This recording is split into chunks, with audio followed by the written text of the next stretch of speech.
School में पढ़ती एक बच्ची रात में रोज एक ही वक्त पर घर लौटा करती है। बारिश की पानी से भीगी हुई, बिखरे बाल, गंदे कपड़े और आंखों में मानो लाखों सवाल लिए। मगर ना जाने क्यों उसके घर लौटते ही उसकी माँ घबरा जाती है। डर से उनकी हालत खराब हो जाती है। ये कोई भ्रम है या सच? आखिर कौन है वो बच्ची और क्यों उसकी माँ उसके आने से इतना डर जाती है? कहानी को पूरा सुने, आपकी भी रूह कांप जाएगी। मूवी स्ट्राइप आपके लिए लाई है 2012 की the neighbours. Director Huawei Kim. IMDb 6.5। दोस्तों, चैनल सब्सक्राइब और वीडियो को लाइक और शेयर पक्के से कर दे। आपका सपोर्ट और प्यार हमें देते रहे। चलिए कहानी का सफर शुरू करते हैं। कहानी के शुरू में स्कूल में पढ़ती एक छोटी बच्ची को दिखाया गया जिसका नाम सियोन है। स्कूल के बाहर अपनी माँ का इंतजार कर रही होती है, लेकिन माँ ने उसे कॉल करके बताया कि आज वो उसे लेने नहीं आ सकेगी। तो सियोन ने अकेले ही घर जाने का फैसला किया। इसी बीच बहुत तेज बारिश शुरू हो गई। तभी अचानक एक काली रंग की गाड़ी उसके पास आकर रुकी। सियोन ने अंदर बैठे एक आदमी को देखकर उस गाड़ी के अंदर बैठ गई। अब सियोन जब अपने घर पर आई तो देखा कि वो बारिश से पूरी भीगी हुई है। बाल बिखरे हुए हैं, शरीर पर गंदगी लगी है। उसे देखकर ऐसा लग रहा है कि उसके साथ कुछ बहुत ही बुरा हुआ है। लेकिन इससे भी ज्यादा हैरान कर देने वाली बात ये हुई, उसे देखकर उसकी माँ बहुत ज्यादा ही डर गई। घबरा रही है वो इतना ज्यादा ही घबरा गई है कि सियोन की तरफ देखने की उसकी हिम्मत ही नहीं हो रही। उसे सांप सूंघ गया हो, क्योंकि सियोन एक हफ्ते पहले ही मारी जा चुकी है। पिछले एक हफ्ते से वो रोज इसी हालत में इसी समय पर घर लौट आती है। अब कहानी 10 दिन पहले की दिखाई गई, जिस दिन सियोन की मौत हुई थी। एक बड़ा सा बैग का दुकान दिखाता है, जहाँ का दुकानदार टीवी पर न्यूज देख रहा है, जहाँ से हमें पता चलता है कि इस शहर में एक सीरियल किलर घूम रहा है जो हर 10 दिन के बाद एक खून करता है और लाश को एक ट्रॉली बैग में भरकर उसे पानी में फेंक देता। तभी उसी दुकान में रियो नाम का एक आदमी आया और उसने एक लाल रंग की ट्रॉली बैग खरीदी, लेकिन उसकी हरकतों में कुछ अजीबपन सा था। दूसरी तरफ पिज्जा डिलीवर बॉय किम को देखते हैं, जो पिज्जा डिलीवरी करने उसी ट्रॉली बैग खरीदने वाले आदमी रियो के अपार्टमेंट में आया है। पिज्जा देते समय उसे उसके कमरे से कुछ आवाजें आती है, लेकिन किम ज्यादा ध्यान नहीं देता और पिज्जा डिलीवर करके वहाँ से चला आया। और इसके बाद ये खुलासा हुआ कि रियो ही वो सीरियल किलर है जिसने सियोन को किडनैप करके रखा है। इसका मतलब खूनी खून करने से पहले एक ट्रॉली बैग और एक पिज्जा खरीदता है, जो कि एक बहुत ही महत्वपूर्ण कड़ी है। बेचारी घबराई हुई सियोन बार बार उस खूनी से विनती कर रही है कि उसे छोड़ दे। वो यहाँ तक ये भी कहती है कि घर जाकर वो किसी से कुछ नहीं कहेगी, प्लीज मुझे छोड़ दो। वो रो रो कर बार बार यही बात कह रही है, प्लीज मुझे छोड़ दो, प्लीज मुझे छोड़ दो। मगर खूनी अपने काम को अंजाम देने के लिए उसे खींचते हुए वहाँ से ले गया। उसके सर पर एक भारी चीज से प्रहार कर उसका खून कर दिया और उसकी लाश को उसी लाल ट्रॉली में भरकर नदी में फेंक देता है। जब ये खबर टीवी पर दिखाई गई तो दुकानदार उस लाल बैग को पहचान जाता है। उसे शक हुआ कि कहीं न कहीं वही खूनी है जिसे उसने ये लाल बैग बेचा था। इसी वजह से वो पुलिस को इन्फॉर्म करने ही जाता है, लेकिन तभी उसकी पत्नी उसे रोक देती है। वो बोली, ऐसे बैग तो कई सारी दुकानों में बिकते हैं, तुम खामखा झमेले में क्यों फंसना चाहते हो? अगर पुलिस के झमेले में पड़े तो दुकान में आगे से कोई कस्टमर भी नहीं आएगा। अपनी पत्नी की ये बातें सुनकर उस आदमी ने फिर पुलिस को कॉल नहीं लगाया। दूसरी तरफ वही पिज्जा डिलीवर बॉय किम भी इस न्यूज को इंटरनेट में पढ़ रहा होता है, जहाँ लिखा है कि किलर हर 10 दिन में एक खून करता है। और उसे ख्याल आया कि रियो भी हर 10 दिन के बाद पिज्जा का ऑर्डर देता है। उसे भी उसी आदमी रियो पर शक हुआ। अब देखते हैं कि सियोन की माँ आज भी डर डर कर हाथ में एक क्रॉस लिए टेबल के नीचे छुप कर बैठी है। उसकी बेटी की आत्मा रोज इस वक्त घर में लौटती है और तभी घर पर उसका पति आ पहुंचा। उसे ऐसी हालत में देख वो उसे खींचते हुए सियोन के कमरे में ले गया और कहता है, सियोन मारी जा चुकी है, मेरी बेटी मर चुकी है, ये सब तुम्हारा भ्रम है। और तुम एक कैसी माँ हो जो एक क्रॉस दिखाकर अपनी बेटी को डराना चाहती हो? मैं तो कुछ भी करने को तैयार हूँ, बस एक झलक अपनी बेटी को देखने के लिए। यहाँ तक कि उसे सपने में देखने के लिए भी मैं कुछ भी कर सकता हूँ। शायद तुमने कभी उसे अपनी बेटी माना ही नहीं। अपने पति की ये सारी बातें सुनकर सियोन की माँ रो पड़ी और याद करने लगी अपनी बेटी के साथ बिताए लम्हों को। असल में सियोन उसकी अपनी बेटी नहीं थी, सियोन ने कई बार कोशिश की और कई बार चाहा कि वो अपनी सौतेली माँ को माँ कहकर पुकारे, लेकिन वो ऐसा कर नहीं पाई। और ये एक बड़ी ही नॉर्मल सी बात है, एक इतनी बड़ी स्कूल में पढ़ने वाली बच्ची कैसे अचानक से अपनी सौतेली माँ को माँ कहकर बुला सकेगी। इसके बाद कहानी में हम हियोन नाम के एक आदमी को देखते हैं। वो भी इसी मोहल्ले में रहता है। एक दिन उसे पुलिस आकर पकड़ कर ले गई। वहाँ उसके पड़ोसी भी उसे गुंडा बदमाश की नजरों से ही देखा करते हैं। दरअसल पुलिस इस हो रहे खून के लिए हियोन को पकड़ कर लेकर गई है।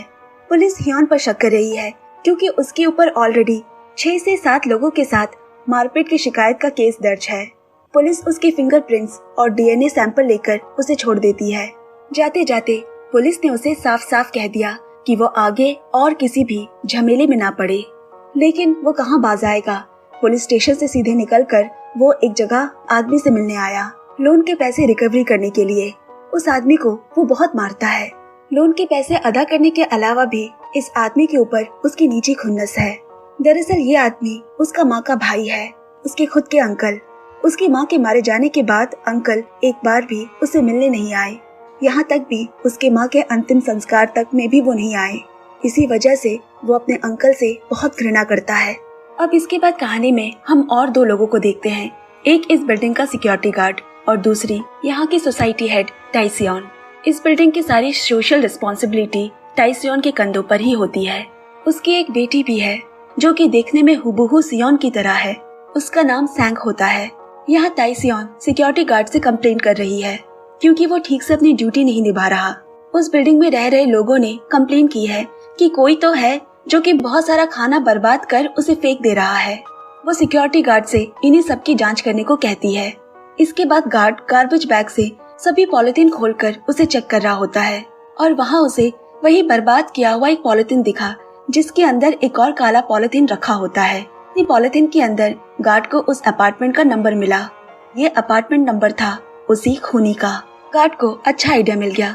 वो उसे घूस लेने के लिए उसके पास जाता है और उसने खूनी से कहा, मुझे शराब पीने के लिए कुछ पैसे देकर इन सारे झमेले को मिटा डालो। मगर खूनी उसकी इस बात पर राजी नहीं हुआ। अब गार्ड उसी प्लास्टिक को उसके सामने खोलना शुरू करता है। उस काली पॉलिथीन के अंदर गार्ड को सियोन का वही स्कूल यूनिफॉर्म मिलता है और खूनी अपना सच उसके सामने आ जाने पर उसे वहीं पर मार डाला।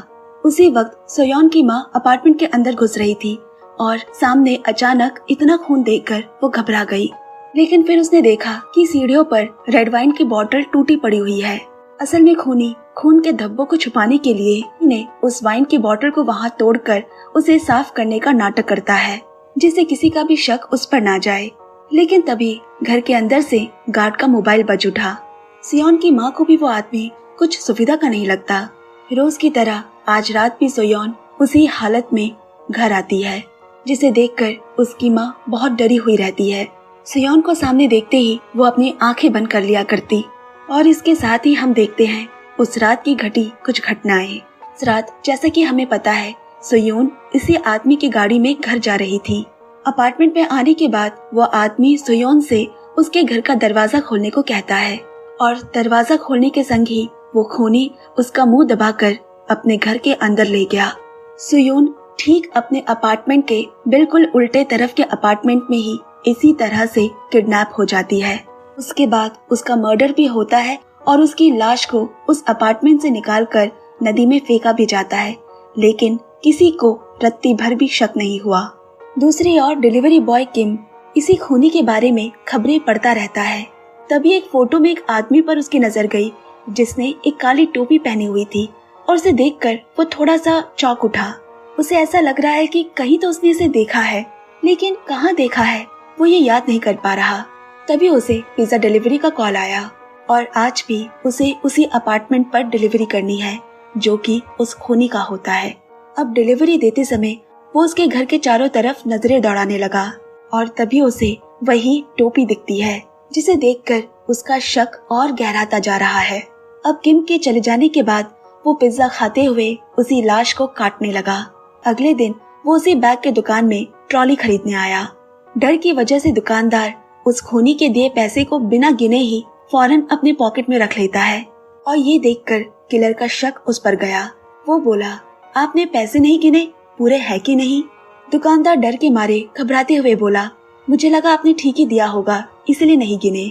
अब अगले दिन सोसाइटी हेड टाइसियन दिन में सिक्योरिटी गार्ड को ना आता देख वो रात के सिक्योरिटी गार्ड को ही उसकी जगह दिन का काम करने को कहती है। लेकिन दिन का काम करना उस गार्ड के लिए बिल्कुल भी ठीक नहीं है।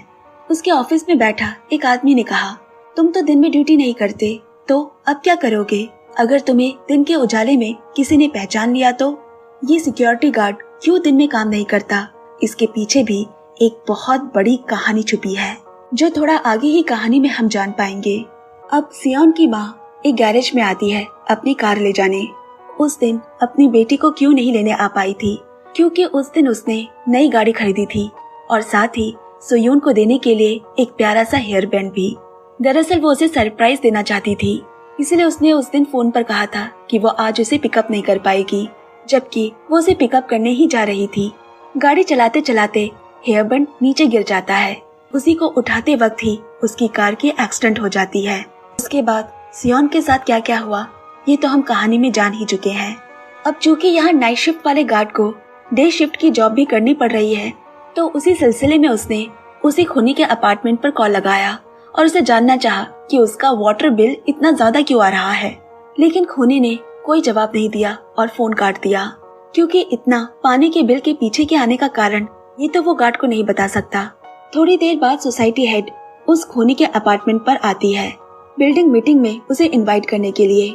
लेकिन कमरे में घुसते ही इतनी हाई वोल्टेज की लाइट जलते हुए देख उसने फौरन लाइट ऑफ कर दी। घर की ऐसी खराब हालत देखकर वो पूरे घर को चेक करने लगी और इसी वजह से अब खूनी उसे भी मारने जा ही रहा था। तभी टाइहान ने फोन पर किसी से कहा कि वो अभी 102 अपार्टमेंट में है।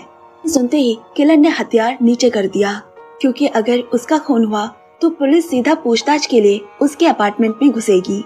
इसी दौरान गार्ड फिर से उसी खूनी के मोबाइल पर कॉल लगाता है और अब की बार फोन वाइब्रेट होकर उसी ट्रॉली बैग के अंदर गिर गई, जिससे कि ट्रॉली बैग बंद होकर लॉक हो जाती है। अपने फोन को उसी ट्रॉली बैग में बचता हुआ देख किलर का दिमाग खराब हो जाता है और उसे इस बैग का कोड भी नहीं मालूम, ना ही इस बैग को वो बाहर खुलवाने लेकर जा सकता है, क्योंकि इस बैग के अंदर उसके कत्ल का सबूत छुपा है, जिस लाश को उसने काट काट कर इस ट्रॉली बैग में भरा है। ना ही इस बैग को वो यूं ही बाहर फेंक सकता है, क्योंकि बैग के अंदर पड़े उस फोन के जरिए से पुलिस उस तक पहुंच जाएगी। अब कोई भी रास्ता ना देख उस खूनी ने उसी बैग वाले दुकानदार को कॉल किया कोड जानने के लिए, और दुकानदार ने उसे बता भी दिया कि 000 कोड डालने से बैग खुल जाएगा। लेकिन खूनी के मन में तो चोर है, उसे दुकानदार की बातों पर यकीन नहीं होता। अगले दिन रास्ते में सियोन की माँ अचानक सांग को अपने सामने देखकर एकदम से घबरा गई। सांग दौड़कर उनके पास जाकर उन्हें शांत करती है और उन्हें लेकर जब सांग उनके अपार्टमेंट में छोड़ने के लिए आई, तभी वहाँ किलर उसे देखकर अचानक से घबरा उठा। उसका दिमाग फिर गया, जिसे उसने खुद अपने हाथों से मारा है वो जिंदा कैसे रह सकती है। जब सांग वापस जाने लगी तो सोयोन की माँ ने देखा कि वो आदमी उसे तीखी नजरों से देख रहा है, एकटक। इससे सोयोन की माँ का शक और बढ़ता जा रहा है उस आदमी पर। यहाँ सांग वापस जाते समय उसे पुराने गार्ड का चश्मा मिला, जिसे उसने नाइट शिफ्ट वाले गार्ड को दे दिया। ये चश्मा मुझे ब्लॉक 11 के पास मिला है, सांग ने बताया। इस चश्मे को देखकर उसके ऑफिस में बैठा वही आदमी बोल पड़ा, ये चश्मा तो पहले वाले गार्ड की है। शक होने की वजह से सिक्योरिटी गार्ड उसी खूनी के अपार्टमेंट में पाइप चेक करने आता है, मगर खूनी उसे अंदर आने नहीं देता और कहता है, मैं कुछ दिनों में ही इस अपार्टमेंट को छोड़ने वाला हूँ, तब आप चेक कर लेना। खूनी की ऐसी बातों से गार्ड का शक उस पर और बढ़ गया। फिर गार्ड ने उसे कहा, अगर अपार्टमेंट छोड़ना ही असली वजह है, तब नियम अनुसार मुझे आपके अपार्टमेंट छोड़ने से पहले ही सभी टेक्नीशियन को लेकर आपका अपार्टमेंट चेक करना होगा। गार्ड की बातें सुनकर खूनी घबरा गया कि एक साथ इतने सारे लोग उसके अपार्टमेंट में आएंगे। यही सोचकर उसने तुरंत दरवाजा खोल दिया और गार्ड को अंदर आने को कहा, मगर गार्ड को उसके बाथरूम में किसी भी तरह का कोई लीकेज नहीं दिखा। लेकिन जब वो बेसमेंट के बाथरूम में गया, परिस्थिति एकदम ही रूह कपा देने वाली हो जाती है। चारों तरफ उसे खून के छींटे और इंसानों के सर के बाल, मांस दिखते हैं। ये सब देख उसे समझते देर नहीं लगी कि यही वो खूनी है, और ये समझ आते ही गार्ड संग ही संग सावधान हो जाता है। खूनी गार्ड को मारने जाता ही है कि तभी गार्ड ने भी अपने हाथ में एक हथियार उठा लिया। खूनी गार्ड के हाव भाव को देखकर कुछ तो उसे समझ आ जाता है कि डर के मारे उसने अपने कदम पीछे ले लिए, और जब गार्ड उसके अपार्टमेंट से निकल गया तो मानो खूनी को अपनी जान में जान आई, मानो कि वो थोड़े से के लिए आज बच गया। और फिर वो दूर से उस गार्ड पर नजर रखने लगा। तभी हियोंग भी अपनी गाड़ी लेकर वहाँ पहुंचा और उस खूनी को पकड़कर खूब पीटने लगा, क्योंकि किलर ने उसकी जगह पर अपनी कार पार्क कर दी है। जबकि इसके आगे भी कई बार हियोंग ने उसे उसकी जगह पर गाड़ी पार्क करने के लिए मना किया था। इतनी सारी चीजें एक साथ होता देख अब खूनी ने वहाँ से जाने का तय किया, क्योंकि अब यहाँ उसके असली चेहरे का खुलासा हो चुका है। इसीलिए वो अपनी वर्क एजेंसी के पास जाकर किसी दूसरे शहर में काम देने की बात की। उसने तय किया कि ठीक 2 दिन बाद वो यहाँ से चला जाएगा, लेकिन जाने से पहले वो बैग के दुकानदार को ठिकाने लगा कर जाएगा, क्योंकि उसे उस दुकानदार पर शक है कि कहीं उसने उसकी असली पहचान तो नहीं जान ली, और शायद वो पुलिस के पास भी जा सकता है। वो उसी दुकानदार के पास आया बैग के कोड को जानने के बहाने। दुकानदार के फोन से उसने हियोंग को कॉल लगाया, ताकि जब पुलिस उसके बारे में छानबीन करे तो उसके फोन से उसे हियोंग का नंबर मिले और इस खून के जुर्म में उसे दोषी ठहराया जाए। ये सारा कुछ उसका प्लान था। इसके बाद उसने दुकानदार को भी किडनैप कर लिया, और हर एक खून करने से पहले इस बार भी उसने पिज्जा का ऑर्डर दिया। पिज्जा डिलीवरी करने के बाद किम अपने हाथों में खून के धब्बे देखता है। जब उसने पैसे चेक किए तो उन पैसों में खून लगा हुआ था। उसका शक अब यकीन में बदलता जा रहा है, इसीलिए उसने सोचा कि बाहर से ही वो खूनी के अपार्टमेंट पर नजर रखेगा। लेकिन खूनी को कुछ संदेह हुआ और वो दौड़कर खिड़की के पास आ पहुंचा। किम की किस्मत अच्छी थी कि सही समय पर गार्ड ने आकर उसे बचा लिया। इसके बाद किम ने उस सिक्योरिटी गार्ड को सब कुछ सच सच बताकर इस बारे में पुलिस को खबर देने को कहा, मगर वो गार्ड पुलिस का नाम सुनते ही घबरा गया और उसने उसे भी पुलिस को इन्फॉर्म करने से मना कर दिया। वो किम से कहता है, अगर तुम्हारा शक गलत निकला तो झूठी गवाही देने के मामले में तुम्हें जेल के अंदर भी डाला जा सकता है। और उसने किम को वहाँ से चले जाने को कहा। ना उसने खुद पुलिस को बताया और ना ही किम को पुलिस को बताने दिया, क्योंकि इसके पीछे सिक्योरिटी गार्ड का एक बड़ा राज छुपा है। अब आधी रात में खूनी हियोन को फोन करके उसे गाड़ी वहाँ से हटाने को कहता है। अब बाहर हियोन ने आकर देखा कि उसकी गाड़ी तो सही जगह पर ही पार्क है। इतने में वही किलर अंधेरे से बाहर निकलकर हाथ में एक रॉड लिए हियोन को मारने पहुंचा। लेकिन हियोन उल्टा उसी रॉड से खूनी को लगातार इतना मारता है कि खूनी खुद उसका पैर पकड़कर उसे माफी मांगने लगा। मगर ये सारा कुछ उसी का ही प्लान था और आखिर में उसका प्लान सफल रहा। असल में उसने मार खाने के बहाने इस रॉड में हियोन के फिंगरप्रिंट्स ले लिए और फिर इसे वो वहाँ रख कर आता है जहाँ डेड बॉडी पाई गई थी। लेकिन उसने अभी तक दुकानदार को नहीं मारा है और इसके पीछे भी एक बहुत बड़ी वजह छुपी है। अब अगली सुबह खूनी उस अपार्टमेंट को छोड़ने की तैयारी कर रहा होता है और अपार्टमेंट छोड़ने से पहले उसने तय किया कि वो सांग को मारेगा। इसीलिए सुबह से ही उसने उसे फॉलो करना शुरू कर दिया। सांग उसे नाइट सिक्योरिटी गार्ड के पास आती है। असल में सांग और उस गार्ड के बीच अच्छी दोस्ती रहती है। वो रोज स्कूल से मिले ब्रेड को उस गार्ड को दे देती और गार्ड भी हंसते मुस्कुराते हुए उस ब्रेड को ले लेता, इसके बावजूद कि उसे ब्रेड से एलर्जी है, और वो रोज उस ब्रेड को फ्रिज में इकट्ठे करके रखता है। वो सांग से बहुत प्यार करता है। सिर्फ सांग ही है जो यहाँ उसकी दोस्त है, जिसके साथ वो हंसता मुस्कुराता बातें करता है। अब उसने भी गौर किया कि खूनी सांग को फॉलो कर रहा है और ये देखकर उसने सांग से कहा, तुम क्या रात में अकेले घर लौटा करती हो? सांग ने बताया कि नहीं, माँ उसे लेने आती है और आज भी माँ ही मुझे लेने जाएगी। गार्ड बोला, हाँ अच्छी बात है, तुम किसी भी हालत में अकेले घर मत आना। अब सांग के वहाँ से चले जाने के बाद खूनी भी उसके पीछे पीछे अपनी गाड़ी लेकर गया और ये चीज सोयून की माँ ने भी देखा और ये देखकर उसका शक पूरी तरह से यकीन में बदल गया, जिसमें अब कोई दौराहे नहीं बची। तभी उसे पुलिस स्टेशन से कॉल आता है और उसे पुलिस से बातें करते हुए गार्ड ने देख लिया। इसके बाद वो यहाँ से जाने की अपनी तैयारी करने लगा। तभी उसके साथ जो ऑफिस में रहता है उस आदमी ने कहा, तुम यहाँ से चले जाओगे? वो खतरनाक खूनी अब सांग के पीछे पड़ा है, अगर उसने सांग को कुछ कर डाला तो? गार्ड ने पीछे मुड़कर कहा, कुछ नहीं होगा उसे। उसने मुझसे कहा है कि वो अकेले घर नहीं आएगी। इसके अलावा सोयोन की माँ ने भी तो पुलिस को कॉल किया है। फिर उस आदमी ने कहा, तुम एक काम क्यों नहीं करते, तुम उस खूनी को मार डालो, तुमने तो इसके आगे भी ये काम किया है। इसके बाद हमें उस गार्ड की असली सच्चाई मालूम पड़ती है। असल में ये जो आदमी जिसे हम हमेशा गार्ड के ऑफिस में देखते हैं और जिससे हमेशा गार्ड बातें किया करता है, वो दरअसल जिंदा नहीं, मर चुका है। आज से लगभग 14 साल पहले ही गार्ड ने उसका खून किया था उसके थीसिस के लिए, और जिससे अभी गार्ड बात किया करता है वो असल में उसकी रूह होती है, जिसे सिर्फ और सिर्फ गार्ड ही देख सकता है। अब गार्ड ने कहा, नहीं, अब सिर्फ 5 महीने बचे हैं। मैं इतने सालों से पुलिस से छुपा रहा, अब बचे कुछ महीने में मैं पकड़ा नहीं जाना चाहता। कोरिया की स्टैच्यू ऑफ लिमिटेशन 15 साल की है, यानी अगर किसी ने कोई क्राइम किया है और वो 15 सालों तक पकड़ा नहीं गया तो 15 साल के बाद उसे और कोई सजा नहीं होगी। ये कोरिया का कानून कहता है। इसी वजह से गार्ड और बस 5 महीने इसी तरह छुपे रहना चाहता है, पुलिस के सामने नहीं आना चाहता। खूनी के बारे में सारी सच्चाई मालूम पड़ने के बाद भी उसने पुलिस को इत्तला नहीं की, और शायद खूनी भी उस दिन ये समझ गया था कि उस गार्ड ने भी खून किया है।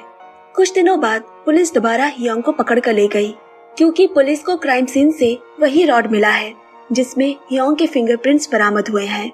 लेकिन इस बार अंकल उसके पक्ष में विटनेस बनकर आते हैं कि उस दिन हियोंग उसके साथ था।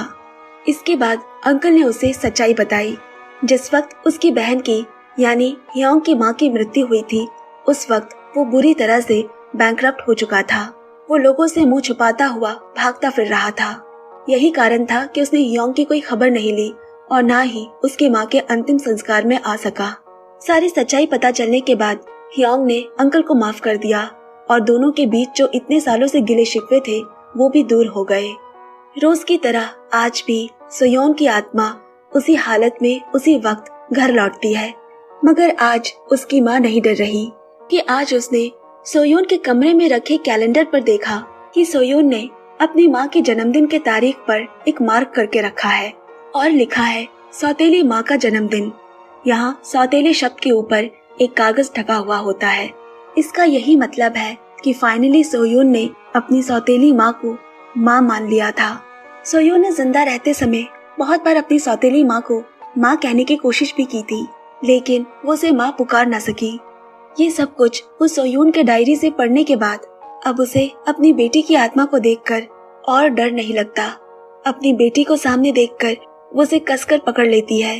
उसे अपने सीने से लगाकर वो बहुत रोती है।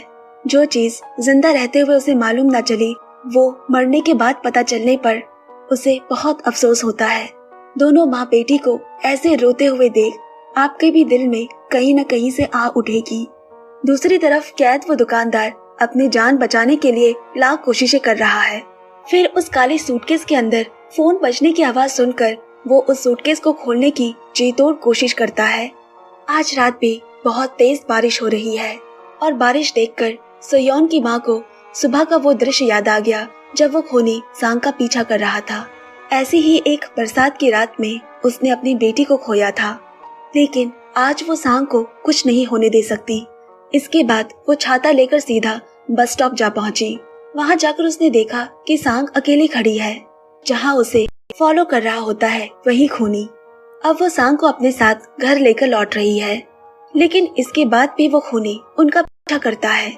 यहाँ दूसरी तरफ उस दुकानदार ने आखिर किसी तरह उस सूटकेस को खोलकर फोन तो बाहर निकाला, लेकिन फोन में बैटरी कम होने की वजह से उसने रिडायल कर सीधा उसकी मदद करने की बात कह डाली और सौभाग्यवश ये कॉल चला आया उसी डिलीवरी बॉय किम के पास। इसके बाद किम सीधा उस खूनी के अपार्टमेंट के लिए निकल पड़ा और थोड़ी देर बाद अचानक पूरे शहर की लाइट चली जाती है और इसी मौके पर अपने अंकल की मदद से हियोन थाने से भाग जाने में कामयाब रहा। इधर सिक्योरिटी गार्ड भी भाग रहा होता है, लेकिन अचानक बिजली के चले जाने पर वो दोबारा लौटकर बिल्डिंग आया। बिल्डिंग पहुंचते ही घबराते हुए उसने सांग की माँ से सांग के आने की खबर पूछी और जब उसे पता चला कि वो नहीं लौटी है, ये सुनकर गार्ड पूरी तरह से टूट गया। सांग की माँ भी अपनी बेटी की चिंता में रोने लग गई और दूसरी तरफ सोयोन की माँ और सांग दोनों अंधेरे में जल्दी जल्दी दौड़ दौड़ कर आ रहे होते हैं, मगर भागते वक्त सोयोन नीचे गिर गई और उसके घुटनों में चोट लग जाती है, जिसकी वजह से वो अब तो चल भी नहीं पा रही सोयोन की माँ को समझ में नहीं आ रहा कि वो उस अंधेरी रात में क्या करे, कहाँ जाए। कुछ भी ना समझ में आकर वो रोड के बीचों बीच खड़ी हो जाती है, जिसके कारण वहाँ गाड़ियों की ट्रैफिक जैम हो जाती है और खूनी को मजबूरन वहाँ से चले आना पड़ा। अपने रूम आकर उसने देखा कि दुकानदार भागने की कोशिश कर रहा है। उसने अब दुकानदार को जला के मार देने का प्लान किया, लेकिन उसी वक्त उसके अपार्टमेंट के बाहर वही पिज्जा डिलीवरी बॉय किम और गार्ड चले आए। दरवाजा खोलने के संग ही दोनों मिलकर उस खूनी को मारने लगे। इतने में हियोंग भी खूनी के अपार्टमेंट में आ पहुंचा, क्योंकि वह समझ गया था कि कैसे उस लोहे की रॉड पर फिंगरप्रिंट मिला है। अब वो आकर उस खूनी को लगातार जोर जोर से मारने लगा। इधर गार्ड ने उसे पूछा, सांग कहाँ है, तूने क्या किया उसके साथ? खूनी हंसते हुए कहता है, मैं नहीं जानता कि मैंने उसे मारा है या वो जिंदा है। खूनी की ऐसी बातें सुनकर गार्ड टूट कर बिखर गया। वो जोर जोर से रोने लगा और उसका दिमाग खराब हो गया। तभी उसे सामने सांग की लाश दिखाई देती है। ये देखकर गार्ड का पाड़ा चढ़ गया और उसने वही लकड़ी की कुल्हाड़ी उठाई, जिससे आज तक खूनी सबका खून करता आया है। उस कुल्हाड़ी से उसने एक ही बार में खूनी को मार डाला। लेकिन तभी उसने देखा कि सामने पड़ी वो लाश सांग की नहीं, बल्कि उस आदमी की होती है जिसका उसने 14 साल पहले खून किया था। दरअसल उसकी ही आत्मा ने सांग का रूप धारण किया था, क्योंकि गार्ड के उसके खून करने के बाद भी आज तक उसे कोई सजा नहीं मिली, ना ही उसे किसी ने खून करते हुए देखा था। इसीलिए अपना बदला लेने के लिए आज उसने अपने जरिए उससे ये खून करवाया जानबूझकर, और आज उसे 3 लोगों ने खून करते हुए भी देखा है।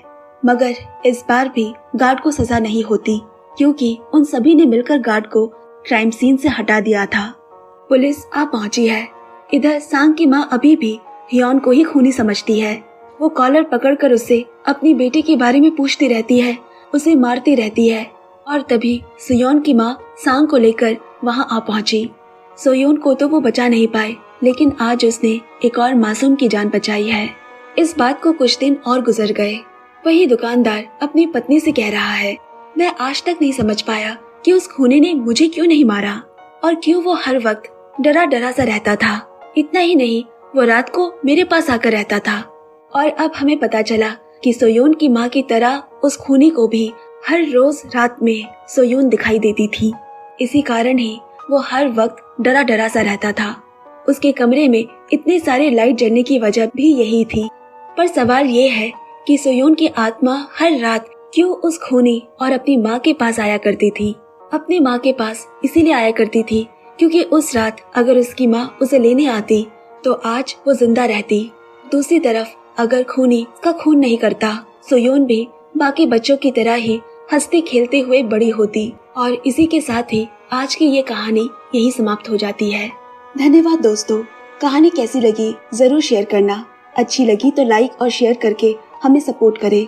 नए हैं तो चैनल को सब्सक्राइब और बेल आइकन को जरूर प्रेस करें। जाने से पहले मैं आपको बताना चाहती हूँ, बहुतों को शायद पता भी हो कि इस मूवी में किरदार निभाती बच्ची सोयोन आज इस दुनिया में नहीं रही। 16 फरवरी 2025 में 24 साल की इस बेहतरीन एक्ट्रेस ने अपनी जान ले ली। ये एक बेहद ही दुखद घटना है। लोग चले जाते हैं लेकिन उनके काम रह जाते हैं। दोस्तों, हिम्मत ना हारे, मजबूत रहे और खुद को खुश रखे। इसी के साथ bye bye and take care.